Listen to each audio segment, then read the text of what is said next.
Well, what should America's role in the world be? A leader or just leading from behind?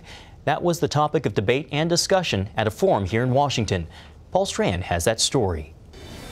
At a Washington event meant to examine what America's foreign policy should look like, Texas Republican Senator Ted Cruz declared it shouldn't look like today's, with America no longer a robust leader of the world. And into that vacuum have stepped nations like Russia, like China, like Iran, and it has not made the world a safer place. Cruz even joked about President Obama's lack of leading on the world stage. Just a few months ago, Jimmy Carter criticized this president for being weak on foreign policy.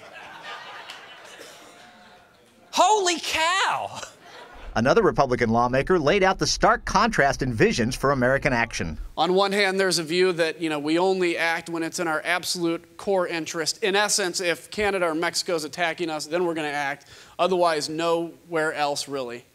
And then, of course, you have the belief in more what I am, which is an engaged America is good for the whole world. A couple of panelists urged caution when it comes to waging war, even the war on terror. Let's not double down on some of the failures of our past. Let's try to, before we jump into something, let's try to remember some of the lessons of the last, since the end of the Cold War. There was talk that America often takes actions without considering what the reactions might be. As an example, James Carafano of the Heritage Foundation brought up the evil acts of ISIS terrorists. I look at beheadings as kind of their response to drone strikes. We do a drone strike and say, look, we can reach out and touch you.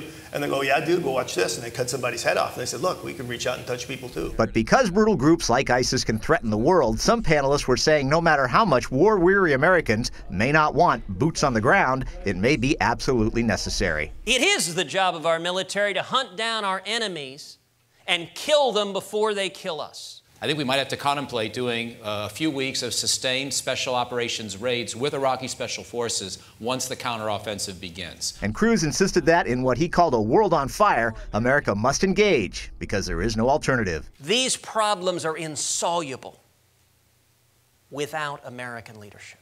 Paul Strand, CBN News, Washington.